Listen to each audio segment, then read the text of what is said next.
ಮಿತ್ರರೇ ನಮಸ್ಕಾರ. ನಾವಿವತ್ತು ಐಟಿ ಸೆಕ್ಟರಿನ ಭವಿಷ್ಯ ಏನು ಅನ್ನುವಂಥದ್ದನ್ನ ನೋಡೋಣ. ಈಗ ಆಲ್ರೆಡಿ ಐಟಿ ಸೆಕ್ಟರ್ ಇರುವಂತವರು ಏನು ಮಾಡಬೇಕು ಅನ್ಬೇಕು ಮತ್ತು ಐಟಿ ಸೆಕ್ಟರ್ ನ ಜಾಯಿನ್ ಆಗಬೇಕಾಗಿರೋರು ಏನು ಮಾಡಬೇಕು ಅನ್ನುವಂಥದ್ದು ಕೂಡ ನೋಡ್ತಾ ಹೋಗೋಣ. ಮಿತ್ರರೇ, ಐಟಿ ಕೆಲಸ ಮಾಡೋರಿಗೆ ಸಾಕಷ್ಟು ಜಾಗತಿಕವಾಗಿ ಏನ್ ನಡೀತಾ ಇದೆ, ಎಸ್ಪೆಷಲಿ ಜಿಯೋ ಪೊಲಿಟಿಕಲ್ ಆಗಿ ಅಥವಾ ಜಿಯೋ ಎಕನಾಮಿಕಲ್ ಆಗಿ ಏನ್ ನಡೀತಾ ಇದೆ ಅನ್ನುವಂಥದ್ದು ಗೊತ್ತಾಗಲ್ಲ.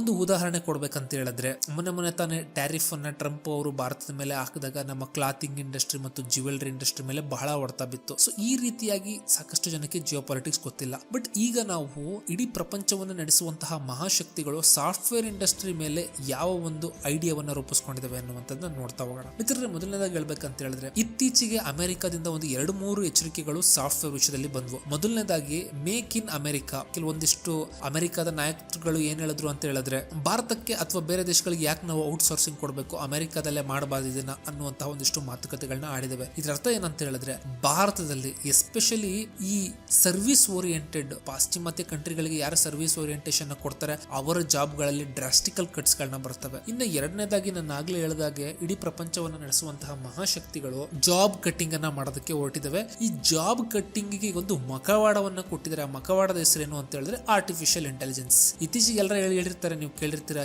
ಎಐ ಬರುತ್ತೆ ಎಲ್ಲರದು ಜಾಬ್ ಆಗುತ್ತೆ ಅಂತ ಹೇಳ್ಬಿಟ್ಟು. ಬಟ್ ಜಾಬ್ ಅನ್ನ ಕಟ್ ಮಾಡೋದಕ್ಕೆ ಎಐ ಬಂದಿದೆ ಅನ್ನುವಂಥದ್ದು ನನ್ನ ದೃಢವಾದ ಅನಿಸಿಕೆ ಮತ್ತು ನಂಬಿಕೆ. ಹಾಗಿದ್ರೆ ಏನಾಗುತ್ತೆ ಅಂತ ನೋಡೋದಾಯ್ತು ಅಂತ ಹೇಳಿದ್ರೆ, ಭಾರತದ ಐಟಿ ಸೆಕ್ಟರ್ ಅಲ್ಲಿ ಎಷ್ಟು ಜನ ಕೆಲಸ ಮಾಡ್ತಾ ಇದಾರೆ ಅದರ 80% ವರ್ಕ್ ಫೋರ್ಸ್ ಮನೆಗೆ ಹೋಗುತ್ತೆ 2030, 31, 32 ಒಳಗಡೆ. ಇದರರ್ಥ ಏನು ಅಂತ ಹೇಳಿದ್ರೆ, ಈ ವರ್ಕ್ ಫೋರ್ಸ್ ಅಲ್ಲಿ ಕೆಲಸ ಮಾಡ್ತಿರೋ ಏನಾದ್ರೂ ಬ್ಯಾಕಪ್ ಜಾಬ್ ಇಟ್ಕೊಂಡಿಲ್ಲ ಅಂತ ಹೇಳಿದ್ರೆ ಡೈರೆಕ್ಟ್ ಆಗಿ ಮನೆಗೆ ಬರುವಂತಹ ಸಾಧ್ಯತೆ ಇರ್ತದೆ. ಮತ್ತು ಯಾರು ಈ ಒಂದು ಐಟಿ ಸ್ಯಾಲರಿಯನ್ನ ನೆಚ್ಕೊಂಡು EMI ಗಳನ್ನ ಮಾಡ್ಕೊಂಡಿರ್ತಾರೆ ಅವರಂತೂ ಮನೆಗೆಲ್ಲ ಬೀದಿಗೆ ಬರುವಂತಹ ಸಾಧ್ಯತೆ ಜಾಸ್ತಿ ಇದೆ. ಇದ್ರೆ ಯಾಕೆ ಅಂತ ನೋಡೋದಾಯ್ತು ಅಂತ ಹೇಳಿದ್ರೆ, ಐಟಿ ಆಲ್ರೆಡಿ ಔಟ್ ಸೋರ್ಸಿಂಗ್ ಅನ್ನ ಕಟ್ ಮಾಡಬೇಕು ಮತ್ತು ಐಟಿ ಉದ್ಯೋಗವನ್ನೇ ಎಷ್ಟೋ % ಕಟ್ ಮಾಡಬೇಕು ಅಂತ ಡಿಸೈಡ್ ಆಗಿರೋದ್ರಿಂದ ಭಾರತೀಯರು ಎಷ್ಟು ಜನ ಈಗ ವಲಸೆ ಹೋಗಿ ಅಮೆರಿಕಾದಲ್ಲಿ ಕೆಲಸ ಮಾಡ್ತಿದ್ದಾರೆ ಅಥವಾ ಪಾಶ್ಚಿಮಾತ್ಯ ಕಂಟ್ರಿಗಳಲ್ಲಿ ಕೆಲಸ ಮಾಡ್ತಿದ್ದಾರೆ ಅವರನ್ನು ಕೂಡ ಅಲ್ಲಿಂದ ಹೊಡೆದು ಹೊರದಬ್ಬಿಸ್ಕೊಳ್ತಾರೆ ಮತ್ತು ಇಲ್ಲಿರೋರಿಗೆ ಇಲ್ಲೇನೆ ಜಾಬ್ ಹೋಗುತ್ತೆ ಅನ್ನುವಂಥದ್ದು ಡಿಸಿಷನ್ ಆಗಿದೆ. ಹಾಗಿದ್ರೆ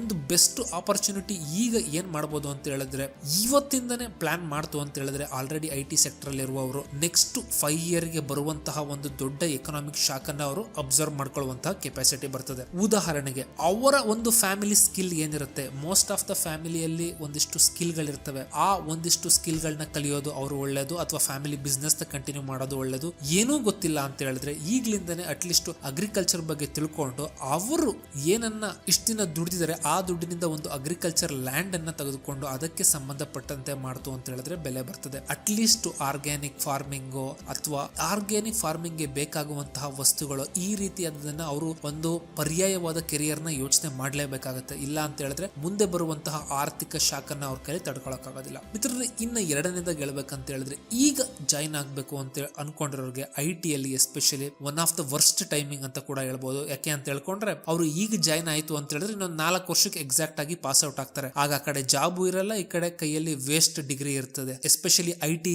ಅಥವಾ ಕಂಪ್ಯೂಟರ್ ಸೈನ್ಸ್ ಯೋಚನೆ ಮಾಡ್ತಾರೆ ಅವ್ರು ಏನ್ ಮಾಡ್ಬೋದು ಅಂತ ಹೇಳಿದ್ರೆ, ಈಗ ನೀವು ಅಬ್ಸರ್ವ್ ಮಾಡ್ತು ಅಂತ ಹೇಳಿದ್ರೆ IIT ಅಲ್ಲೇ ಎಷ್ಟೋ ಜನಕ್ಕೆ ಕೆಲಸ ಇಲ್ದಲೆ ಅಥವಾ ಮೊದಲಿಂದ ಸಿಕ್ತಿದಂತಹ ಒಂದು ಪ್ಯಾಕೇಜ್ ಗಳು ಅವ್ರಿಗೆ ಸಿಕ್ತಿಲ್ಲ. ಈಗ ಮಾಡೆಲ್ ಹೆಂಗ್ ಬರ್ತಾ ಇದೆ ಅಂತ ಹೇಳಿದ್ರೆ, IIT ಟು ITI ಮಾಡೆಲ್ ಅಂತ ಬರ್ತಾ ಇದೆ. ಈಗ ಸಾಕಷ್ಟು ಜನ ITI ಸ್ಕಿಲ್ಸ್ ಗಳು ಕಲ್ತವ್ರಿಗೆ, ಎಲೆಕ್ಟ್ರಿಷಿಯನ್, ಪ್ಲಂಬಿಂಗ್, ಮೆಕ್ಯಾನಿಕ್, ಈ ರೀತಿ ಕೆಲ್ಸಗಳಿಗೆ ಎಷ್ಟು ಬೆಲೆ ಎಸ್ಪೆಷಲಿ ಬೆಂಗಳೂರಲ್ಲಿ ಇದೆ ಅಂತ ಹೇಳಿದ್ರೆ, ಅವರೇನೆ ತಿಂಗಳಿಗೆ 60, 70, 80 ಸಾವಿರಗಳು ಮಾಡ್ತಾ ಇದಾರೆ. ಅದು ಕೂಡ ಒಂದು ಪಾರ್ಟ್ ಟೈಮ್ ಫ್ರೀಲಾನ್ಸಿಂಗ್ ತರ ಮಾಡ್ಕೊಂಡು. ಸೊ ಬೇಸಿಕಲಿ ನಾನು ಏನ್ ಹೇಳಕ್ ಕೊಟ್ಟಿದ್ದೀನಿ ಅಂತ ಹೇಳಿದ್ರೆ, ಸ್ಕಿಲ್ ಓರಿಯೆಂಟೆಡ್ ಆಗಿ ಟರ್ನ್ ಆಗದೆ ಹೋದ್ರೆ, ಸುಮ್ನೆ ಸಾಮೂಹಿಕವಾಗಿ ಐಟಿಗೆ ನುಗ್ತು ಅಂತ ಹೇಳಿದ್ರೆ ಐಟಿಯಲ್ಲಿ ದೊಡ್ಡ ಸ್ಕಿಲ್ ಕಟ್ಟಿಂಗ್ ಬರ್ತಾ ಇದೆ. ಮಿತ್ರರೇ, ಸಾಕಷ್ಟು ಬಾರಿ ಈ ಒಂದಿಷ್ಟು ಎಚ್ಚರಿಕೆಗಳನ್ನ ಕೊಡಲಾಗಿತ್ತು, ಐಟಿ ಬೀಳುತ್ತೆ, ಬಟ್ ಇವತ್ತು ಏನು ಬಿದ್ದಿಲ್ಲ, ಇದೆಲ್ಲ ಬರೀ ಸುಳ್ಳು ಅನ್ನುವಂಥವ್ರು ಹೇಳೋರು ಕೆಲವಷ್ಟು ಜನ ಇದ್ದಾರೆ. ಬಟ್ ಇವ್ರಿಗೊಂದು ಐಡಿಯಾನು ಗೊತ್ತಿಲ್ಲ ಇನ್ನ ಮುಂದೆ 4 ವರ್ಷದಲ್ಲಿ 3 ವರ್ಷದಲ್ಲಿ ಏನು ಬರೋದಿದೆ ಅಂತ ಹೇಳ್ಬಿಟ್ಟು. ಮಿತ್ರರೇ, ಇದಿಷ್ಟು ಐಟಿ ಸೆಕ್ಟರ್ ಇನ ಫ್ಯೂಚರ್ ಆಗಿತ್ತು. ಈ ವಿಡಿಯೋ ನಿಮ್ಗೆ ಇಷ್ಟ ಆಯ್ತು ಅಂತ ಹೇಳಿದ್ರೆ ಲೈಕ್, ಶೇರ್ ಮತ್ತು ಸಬ್ಸ್ಕ್ರೈಬ್ ಮಾಡಿ.